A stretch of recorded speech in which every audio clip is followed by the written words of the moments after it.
여러분, 저희가 이제 읽은 이 말씀은 우리가 잘 알고 있는 비유의 말씀이죠.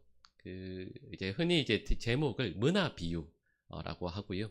그리고 이 말씀 읽으시면서 머릿속에 딱 떠오르는 또 다른 비유의 말씀이 있죠. 예, 달란트 비유가 어떤 면에서는 참 비슷하고 또 어떤 면에서는 그 많은 차이점들도 있습니다. 근데 예수님께서 이 문화 비유를 말씀하실 때 실은 여기에는 역사적인 배경이 있어요. 오늘 본문의 그 비유의 첫 부분과 그 마지막 부분을 보면 한 주인이 나오고 또 그 주인의 왕됨을 원치 않는 원수들에 대한 이야기가 나오죠. 근데 실은 이렇게 예수님께서 말씀하실 때 이 말씀을 듣는 모든 유대인들은 이게 어떤 사건을 배경으로 하는지를 알고 있었습니다. 아기 예수께서 태어나셨을 때 아마 여러분 기억나실 거예요. 그때 이 유대 지역의 왕이 누구였습니까? 헤롯 대왕이라고 이야기하죠. 전에 잠깐 말씀드렸지만 실은 이 헤롯 대왕이라는 사람이 우리의 기억에는 우리가 알기로는 참 악한 왕, 나쁜 왕으로 기억되지만 또 역사적으로 보면 참 많은 업적을 남긴 왕이기도 합니다. 근데 어쨌든 이 헤롯 대왕에게 3명의 아들들이 있었거든요. 근데 헤롯 대왕이 죽게 되면서 이제 왕위를 이 3명의 누군가에게 물려주던가 아니면 또 다른 방법이 있죠. 왕국을 3개로 나누어서 아들들에게 줄 수가 있습니다. 여러분, 이럴 때 그 세 아들들은 마음이 어떨까요? 사이좋게 서로 이렇게 이렇게 좋게 나눠서 가지자고 하면 얼마나 좋겠어요? 실은 그렇지가 않죠. 그리고 이 헤롯 대왕도 우리로 말하면 유언장이라고 할까요? 이걸 어떻게 할지에 대해서 역사적으로 유언장을 계속 바꿉니다. 뭐 세 아들에게 준다고 했다가 누구한테 준다고 했다, 어떻게 이게 계속 바뀌게 돼요. 근데 이때 그 셋째 아들이 아켈라오입니다.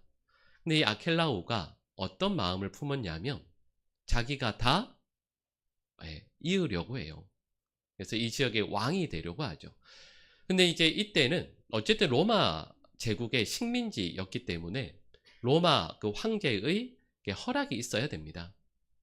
그래서 워낙은 이 세 아들들이 왕국을 나눠서 통치하려고 했는데 아켈라오가 황제에게 가게 돼요. 가서 자신의 아버지의 뒤를 이어서 왕으로 이어갈 수 있게 해달라고 이제 요청을 하게 되죠. 근데 이때 유대인들이 가만히 있지 않았습니다. 왜냐하면 이 아켈라오라는 이 셋째 아들이 우리는 아주 잔혹한 사람이었거든요. 그래서 저 사람만은 안 됩니다라고 해서 유대인들이 사절단 50명을 로마 황제에게 보냅니다. 절대 안 됩니다. 헤롯 대왕도 보통 사람은 아니었지만 아켈라오만큼은 저 사람이 우리의 왕이 되어서는 절대 안 됩니다라고 해서 사절단을 보내요. 그래서 결과 어떻게 되냐면 우리가 알고 있는 것처럼 그 3명의 아들들이 그 각 지역을 이렇게 나누어 갖게 돼요. 나누어서 통치하게 되죠. 그리고 이 아켈라오라는 이 사람은 왕이 아니고요. 그 밑에 있는, 그러니까 기능적으로 보면 왕이 아니라 분봉왕이 됩니다. 그리고 유대 지역과 그 사마리아 지역 이쪽을 통치하게 되죠.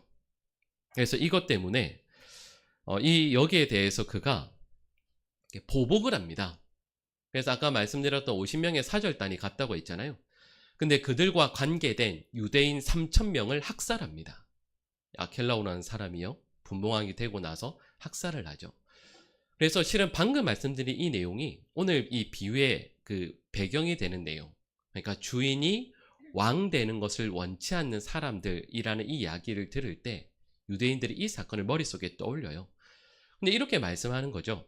그 악한 아켈라오가 왕이 되기를 원치 않았던 유대인들, 근데 여기에서 한 칸 더 뛰어넘어오면 이런 거죠. 그런데 진정한 우리의 왕이신 예수님께서 우리에게 왕으로 오심에도 불구하고 왕이신 예수님을 원치 않는 유대인들, 오늘 본문의 말씀이 이렇게 연결이 되는 거죠. 근데 이제 비유의 내용으로 보면 오늘 본문에서는 귀인이라고 나오죠. 근데 이 귀인이 왕이 됩니다. 근데 귀인이 왕이 되기 위해서 그 먼 길을 떠나면서 10명의 종들을 부르죠. 그리고 10문화를 그들에게 나누어 줍니다. 이 말은 어떤 뜻이죠? 한 사람의 한 문화씩 똑같은 문화를 그들에게 나누어 주죠. 그리고 여러분, 한 문화는 몇 데나리온이냐면 100데나리온 정도가 됩니다. 그러니까 100일치 정도의 일당이라 할 수 있겠죠. 근데 그걸 나눠주고 장사하도록 이렇게 명령을 내립니다. 그리고 10명의 종들이 흩어져서 그 문화를 가지고 이제 장사를 하게 되죠. 근데 이 오늘 본문에서는 10명의 종들이라고 분명히 말씀하고 있지만 실제로 돌아와서 반응하고 있는 사람은 3사람을 말씀하고 있죠. 근데 그 중에 첫 번째 종이 이렇게 반응합니다. 우리 오늘 본문 16절 말씀을 우리 같이 한번 읽어보겠습니다. 그 첫째가 나와 이르되 주인이여 남겼나이다. 아멘. 자, 여러분 이 말씀 한번 눈으로 잠깐 보시겠어요? 첫째 종이 나와서 이렇게 대답을 합니다. 주인이여 한 문화로 10문화를 남겼습니다 라고 말하지 않죠. 그 한 문화 앞에 무슨 말이 붙어 있죠? 당신의 한 문화라고 말하고 있습니다. 여러분 이 말씀의 그 뉘앙스가 뭘까요? 이 한 문화는 나의 것이 아니라 당신의 것입니다. 그리고 여기는 더 나아가 이런 뜻도 있죠. 10문화를 남길 수 있었던 이유는 무엇으로 인한 거죠? 주인께서 주신 한 문화 덕분입니다. 여러분 그렇죠. 여러분 우리 뭐 예를 들면 원금이 1이라고 했을 때 원금의 10배의 수익을 얻는 건 예나 지금이나 정말 어렵죠. 근데 이분은 이 첫 번째 종은 10배를 남겼잖아요. 그러니까 엄청나게 잘한 거죠. 정말 수고했을 겁니다. 힘들었을 거예요. 근데 내가 수고하고 애쓰고 열심히 일해서 내가 다른 9명의 종들보다 더 똑똑해서 이만큼 남겼습니다라고 말하지 않죠. 10문화를 남길 수 있었던 그 공로를 누구에게 돌립니까? 주인에게 돌리는 거예요. 그러니까 이 종의 겸손을 보여주는 거죠. 내가 잘해서가 아니라 주님께서 주셨기 때문에 우리 표현을 하자면 뭐죠? 주님의 은혜입니다 라고 이 첫 번째 종은 고백하고 있는 거죠. 그러니까 이 첫 번째 종은 참으로 겸손합니다. 나의 공로를 전혀 말하지 않죠. 오직 주인의 은혜만을 말합니다. 그리고 조금 전에 읽었던 16절의 가장 마지막 그 동사가 뭐였냐면 10문화를 남겼나이다 이렇게 나오잖아요. 근데 이 남겼습니다라는 이 말도 그 실은 이 헬라어가 신약 성경 전체 딱 한 번만 나옵니다. 근데 이 남겼습니다라는 말의 그 뉘앙스가 뭐냐면 정확한 뜻은 이거예요. 그냥 남겼다가 아닙니다. 정확히는 추가하여 남겼습니다 라는 뜻이죠. 여러분 이 말의 뉘앙스를 생각해 보면 남겼습니다가 아니라 추가하여 남겼습니다라고 할 때 여기에 담긴 뜻이 뭘까요? 여기에도 좀 전에 말씀드렸던 것처럼 초점이 어디 있냐면 10문화를 남긴 게 아니라 그 초점이 어디 있을까요? 한 문화에 있는 거예요. 한 문화에 더해서 이만큼을 남길 수 있었습니다라고 이 종이 고백하고 있는 거죠. 그러니까 여러분 이 말씀을 할 때 예수님께서 이 16절 말씀을 하실 때 초점이 뭐냐 하면 우리는 초점이 뭐죠? 10문화거든요. 근데 이 종이 그리고 이 종의 그 말을 예수님께서 전하실 때 초점이 뭘까요? 10문화가 아닙니다. 주인에 대한 바른 관점, 주인에 대한 충성, 그리고 이 첫 번째 종의 겸손을 예수님께서 말씀하고 있는 거죠. 여러분 이 첫 번째 종에 대해서 주인이 이제 보상을 합니다. 상급을 주죠. 그 반응이 이렇게 나옵니다. 우리 오늘 보면 17절 말씀을 우리 같이 한번 읽어보겠습니다. 주인이 이르되 잘하였다 착한 종이여 내가 지극히 작은 것에 충성하였으니 10 고을 권세를 차지하라 하고 아멘. 예수님께서 칭찬해 주시죠. 그리고 보상을 주십니다. 근데 여러분 아까 몇 문화 남겼다고요? 10문화 남겼거든요. 근데 상은 뭐죠? 10 고을의 권세입니다. 10개 마을을 다스릴 수 있는, 그러니까 우리로 말하면 이거예요. 10 고을을 다스리는 작은 왕이 되게 해주시겠다라는 뜻인 거죠. 여러분 더군다나 권세를 차지하라 이렇게 말씀이 나오잖아요. 근데 권세를 차지하라라는 이 말씀은 여러분 왜 집도 여러분 우리 집 구할 때 집을 딱 사는 게 아니면 뭐가 있죠? 전세가 있고 월세. 여러분 이게 뭐죠? 보통 2년 딱 계약하는 거잖아요. 연장하면 4년? 근데 여러분 이 말씀의 의미는 10 고을 권세를 예를 들면 2년만 차지하라, 4년만 차지하라는 뜻이 아닙니다. 이 말씀의 의미는 영원한 미래를 포함하는 거예요. 영원히 10 고을 권세를 네가 차지하는 왕이 될 것이다. 이런 뜻이죠. 그러니까 여러분 이건 우리에게 어떤 의미겠어요? 하나님 나라의 영원한 기쁨을 네가 누리게 될 것이다 말씀해 주시는 거죠. 여러분, 실은 이건 과분한 보상이죠.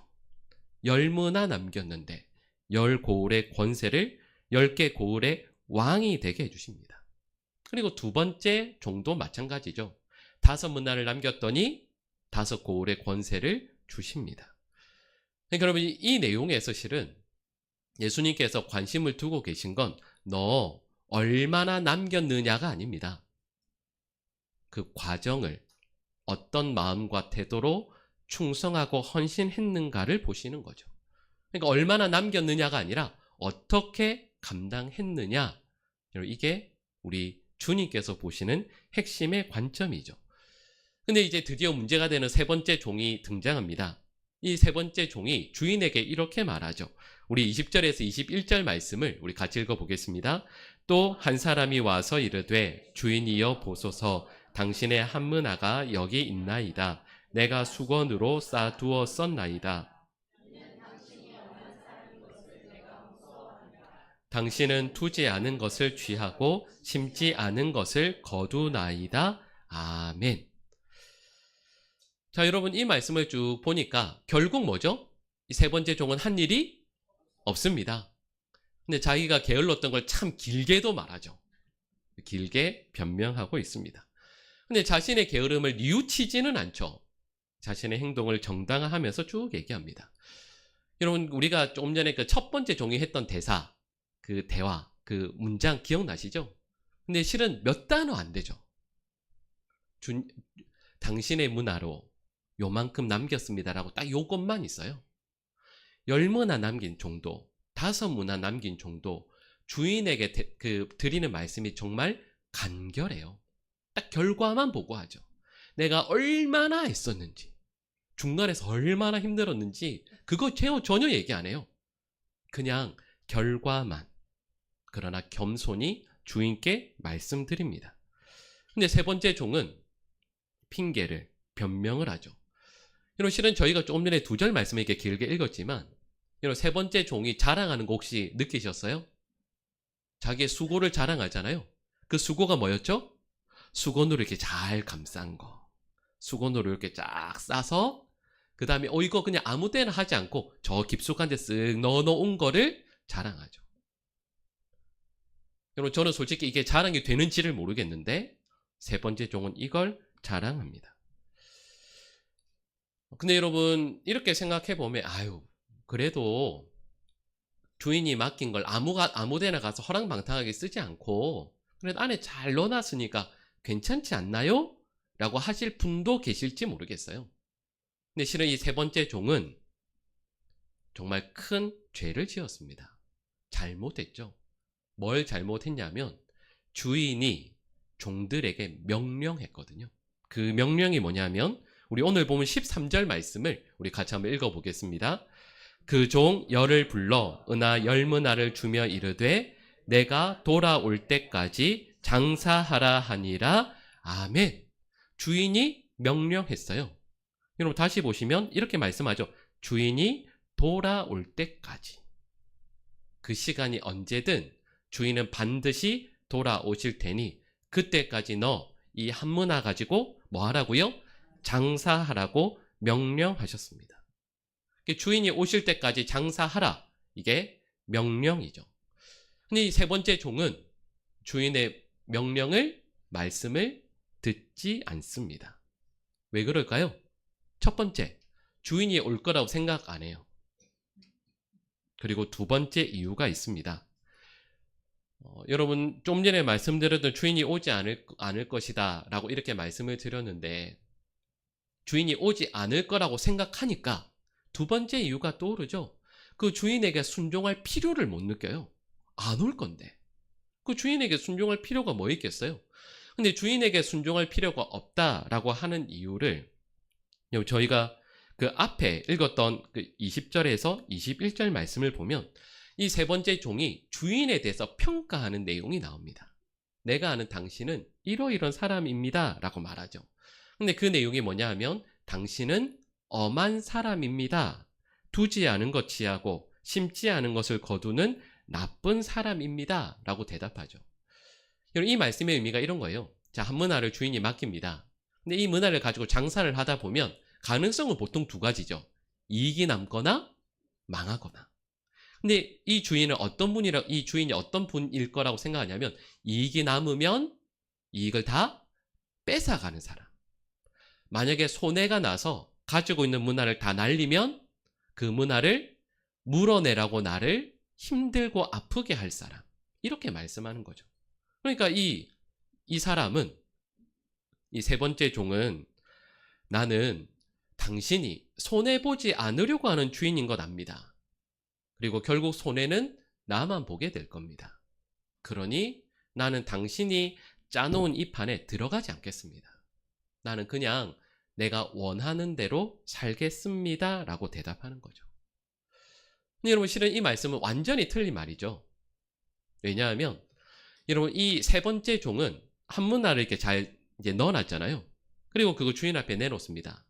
근데 어떻게 되죠? 이 한 문화를 10문화 받은, 그러니까 실은 10문화 남긴 사람은 몇 문화를 가지고 있죠? 11문화를 가지고 있습니다. 주인이 안 가져가요. 거기다 이 한 문화까지 뺏어서 그 사람에게 주게 하죠. 근데 3명의 종들이 있는데 3명의 종들 중에서 손해본 사람은 아무도 없습니다. 세 번째 종도요, 원래 그 한 문화가 자기 게 아니잖아요. 그러니까 결국은 보면 세 종들 모두가 손해본 게 아무도 없어요. 그렇게 생각하면 세 번째 종이 주인이 어떤 엄한 사람이다라고 말하는 것 자체가 잘못된 말이죠.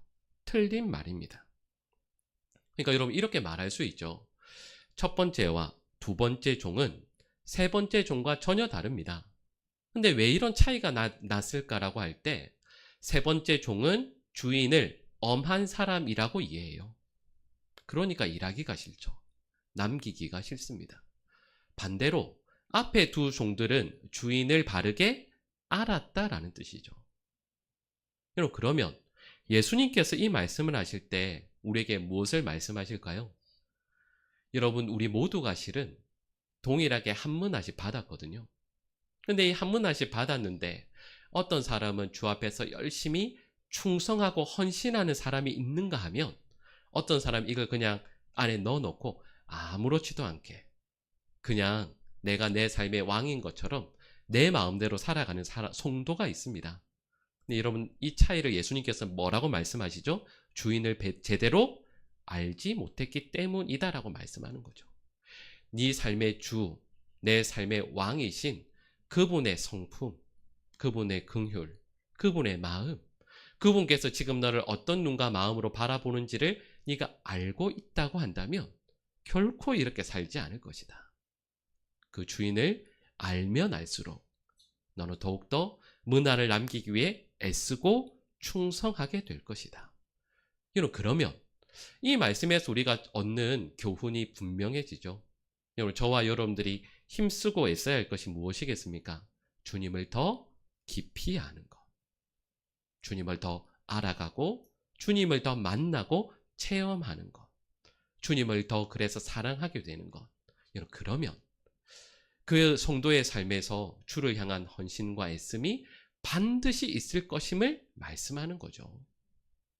그러니까 이건 내 성격이 적극적이어서요, 내 성격이 소극적이어서요, 이런 뜻이 전혀 아닙니다.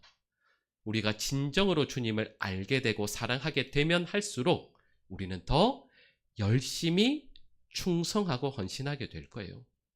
그래서 우리 모든 성도들에게 하나님께서 은혜 베풀어 주셔서요, 시간이 갈수록 더욱더 주님을 알아가고 주님을 더 사랑하게 되는 하나님의 백성들 될 수 있기를 간절히 축복합니다. 여러분, 이 세 번째 종은 가지고 있던 한 문화까지 빼앗기게 되죠.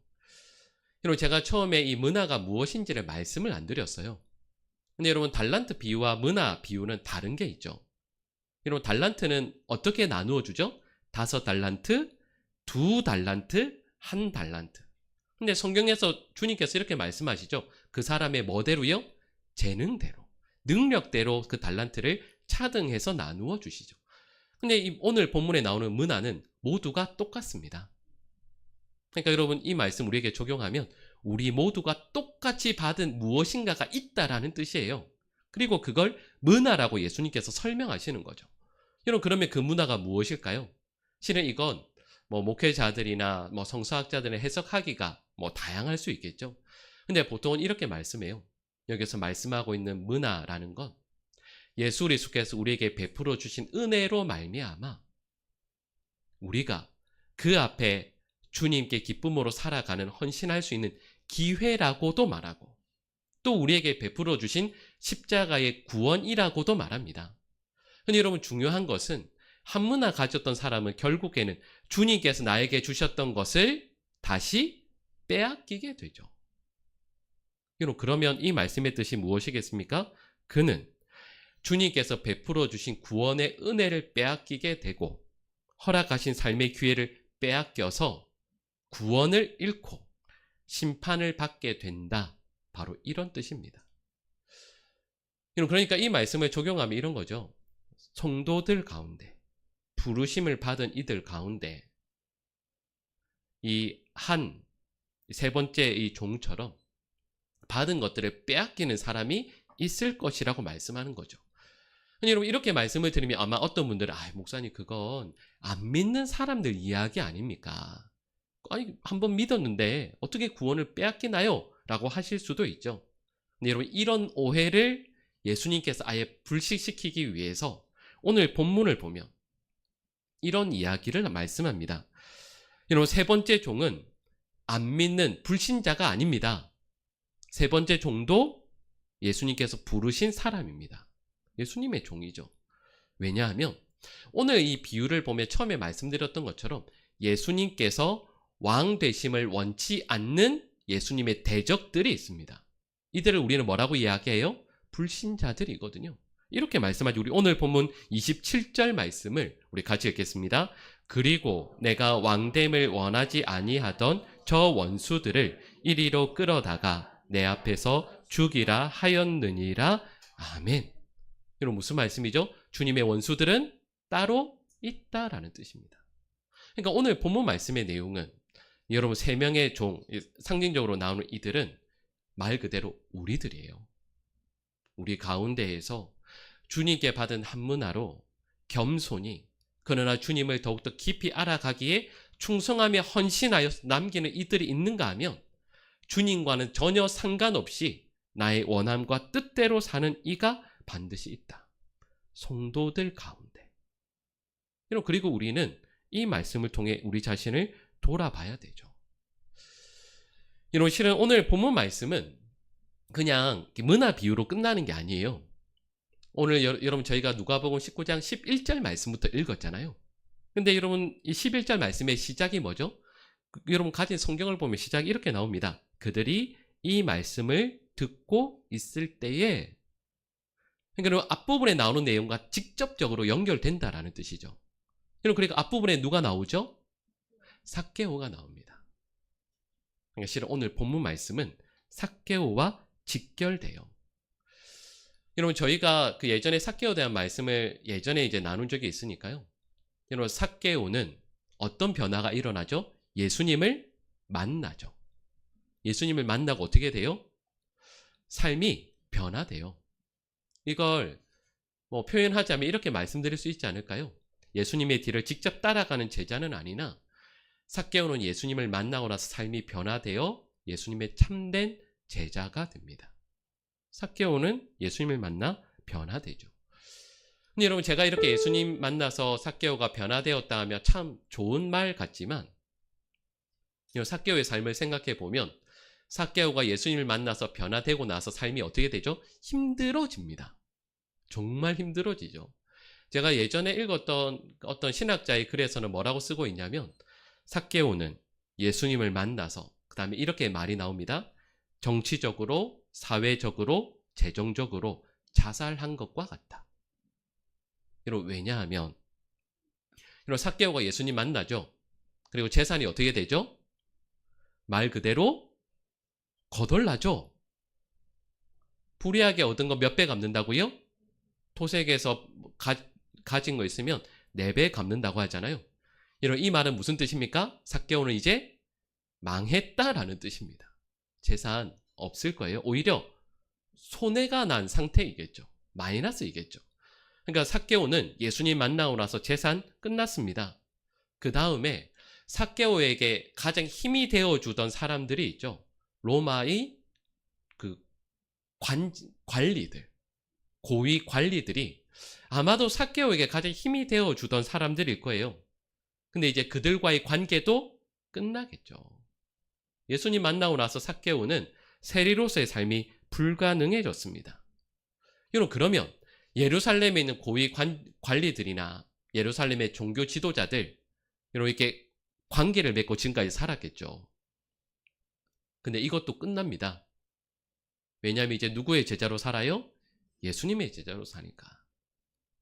삭개오는 예수님 만나서 제자로 살 걸 결단하면서 그 삶이 끝납니다. 처음 드렸던 내용을 잠깐 생각해 보면 이렇게 말할 수 있죠. 삭개오는 이제 예수님의 참된 제자로 살면서 이 땅의 나라에서는 힘든 삶을 살게 될 거예요. 근데 대신 예수님께서 십자가에서 고난 받으시고 십자가에서 죽으시고 부활하셔서 다시 왕으로 오실 때 그 나라에서 삭개오는 열문화를 남긴 종과 같이 귀한 칭찬을 받게 됩니다. 여러분, 제가 처음 이제 상황을 잠깐 말씀을 드리면서 제가 이런 말씀을 안 드렸는데, 이런 10명의 종들이 장사하잖아요. 장사하는 것 자체도 힘들지만 실은 10명의 종들이 정말 힘들었을 거예요. 왜냐하면 제가 그 상황을 말씀드렸지만, 여러분, 이 귀인이 먼 나라로 가서 왕이 되어 돌아올 때까지 기다리면서 장사하는 거잖아요. 근데 그 귀인이 왕이 되는 걸 원치 않는 사람들이 많이 있었습니다. 그 적들이 주위에 가득 있었죠. 이 말의 뜻이 뭘까요? 장사하는 게 어렵다라는 뜻이죠. 그 주인의 종으로 장사해서 문화를 남기는 게 다른 이들보다 훨씬 더 힘들다라는 뜻입니다. 여러분, 그리고 말씀드렸던 것처럼 삭개오도 예수님의 종으로 제자로 사는 게 정말 힘들 거예요. 여러분, 그리고 이 말씀은 우리에게도 그대로 적용이 돼요. 여러분, 지금 이 시대에도 예수님 믿는 예수님의 종, 예수님의 사람으로 사는 게 참 힘드실 거예요. 거룩하게 살려고 하면 할수록, 오늘 본문의 표현대로 하자면 문화를 남기고자 하면 할수록 정말 힘드실 거예요. 그냥 문화를 이렇게 잘 싸서 내가 그리스도인이라는 구원받은 하나님의 자녀라는 이 신분, 포장지도 싫으면 신문지 이렇게 어떻게 싸서 안에 그냥 넣어놓고 세상의 사람들과 똑같이 사는 게 훨씬 편하죠. 그게 훨씬 편하죠. 이 시대에서, 이 세상에서 예수님의 제자로 살려고 하면 할수록 점점 더 힘들어집니다. 근데 예수님께서 우리에게 이렇게 말씀하시는 거예요. 그런데 저 말씀드렸던 것처럼 예수님을 더 사랑하게 되고 알게 되고 마음을 다해서 믿게 되면 믿게 될수록 그럼에도 불구하고 우리는 문화를 남기기 위해 애쓰게 될 거예요. 왜냐하면 그게 우리 주님의 뜻이니까요. 제가 실은 이 말씀을 묵상하면서 같은 맥락으로 예수님께서 이런 말씀을 하신 게 아닌가 싶은 말씀이 있었습니다. 우리 마태복음 10장 32절에서 33절 말씀을 우리 같이 한번 읽어보겠습니다. 누구든지 사람 앞에서 나를 시인하면 나도 하늘에 계신 내 아버지 앞에서 그를 시인할 것이요, 누구든지 사람 앞에서 나를 부인하면 나도 하늘에 계신 내 아버지 앞에서 그를 부인하리라. 아멘. 예수님의 왕되심을 원치 않는 이 세상에서 예수님을 시인하고 예수님의 말씀을 앞세우고 주님의 뜻에 순종하기 위해 살아가는 것 정말 어렵습니다. 근데 중요한 것은 예수님께서 명령을 하시는 거죠. 예수님께서 왕으로 오시기 전까지, 오시는 그 날까지 너는 이 문화를 가지고 장사하라.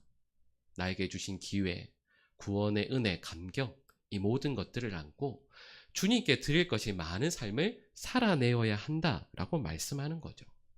여러분, 그리고 주님께서 저와 여러분들에게 그 순종을, 그 충성을 원하시니 여러분, 우리 신앙생활을 하면서 많은 문화를 남기기 위해 애쓰는 것, 여러분, 그걸 오늘 본문은 마땅한 것이다. 근데 참 감사한 것은 그거 다 주님께서 가져가시는 것이 아니라, 이런 말씀드렸잖아요. 10문화는, 아니 11문화를 실은 그렇게 말하면 내가 애쓴 것까지가 아니라 모든 것을 다 주시고 고울의 권세를 주시고 영원한 천국의 영광과 기쁨을 허락해 주신다고 약속해 주십니다.